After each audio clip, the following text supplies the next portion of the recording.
Hey folks, Ray Gano here, Coffee with Ray. Today is Memorial Day, and I wanted to just give a little bit of my thoughts on that. One of the things that I want to educate people about is you don't say Happy Memorial Day. And I know people's hearts are in the right place when they say that and everything, but what today means or what we're doing today is remembering those fellow men and women who paid the ultimate price and gave their lives for the freedom of this country. And so today is not a day to be happy or rejoicing or anything. It's a day of somber reflection and to reflect on those people who did give their lives, in battle, fighting for our freedoms.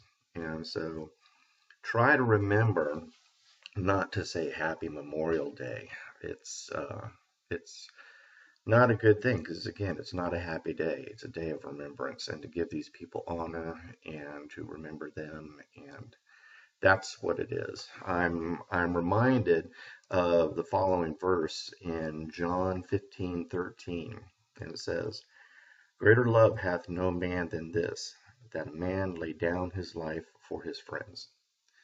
That's John 15:13, and I think that's an appropriate verse for today. But today is a somber day, a day of not really mourning, but a day to just to remember and reflect. But other things that are happening, um, interesting stuff, and I wanted to kind of bounce this off as well.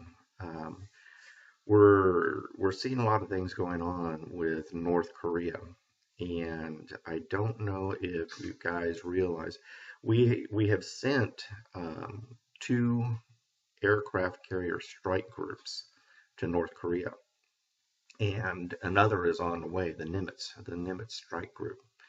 Now, what's interesting is that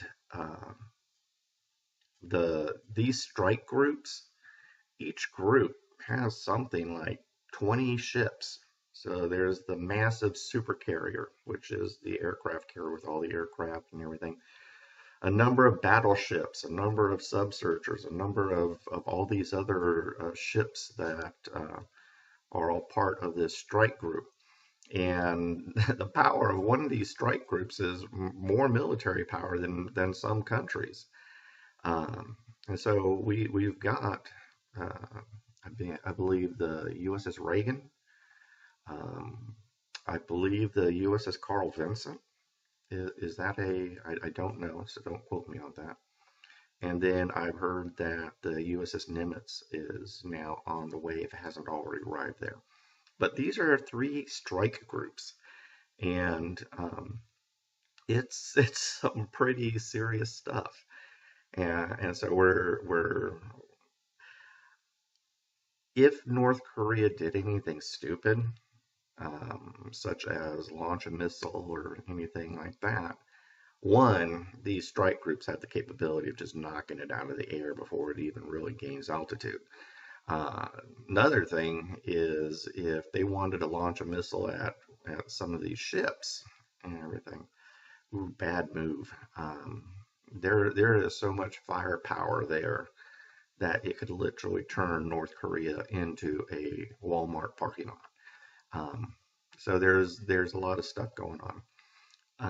I really do not fear North Korea, and I think the media is completely hyping it up and everything.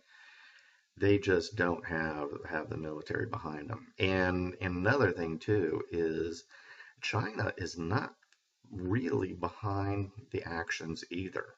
What they're concerned about is if war does break out and seep over into China. Now, other countries that are concerned are South Korea and Japan, which they should be, which is why the strike groups are there, so that if if that crazy Kim Il Jong or whatever his name is, to do with the funny hairdo, if he decides to lob a missile at South Korea or lob a missile at Japan, which those two countries are concerned, then the strike groups can definitely knock those missiles out of the air before something transpires, before it hits. So interesting thing is going on over there, and we've amassed a huge, large amount of firepower off of the coast of North Korea. But again, a lot of people don't understand what a strike group is and the power behind it. And we've got 3 strike groups now sitting over by in North Korea. So yeah, it's interesting to see what's going to happen, what's going to take place, and um, we're definitely showing a power hand, if you want to call it that, and we're letting Kim Il Jong know that, like, dude, you do anything, and we're just gonna wipe you out. We're letting the world know that we're not playing around anymore. And what people need to understand is Trump is being a true leader. I mean, look back at Reagan and some of the other great leaders that we had. They were very decisive and carried a big stick with a firm hand. And that's what we need today again, is that sort of situation. So I approve of what Trump is doing.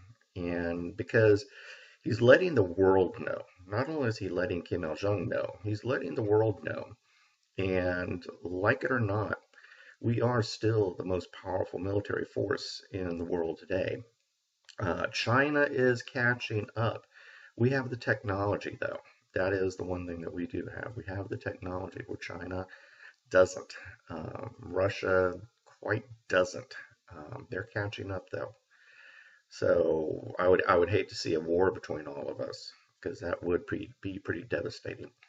But North Korea, nah, doesn't even hold a candle to us to what in regards to firepower and everything. So, but wanted to share my thoughts for today. Share what's going on. Let us remember those men and women who gave their lives for our freedom. And you know, here's to you. Coffee with Ray.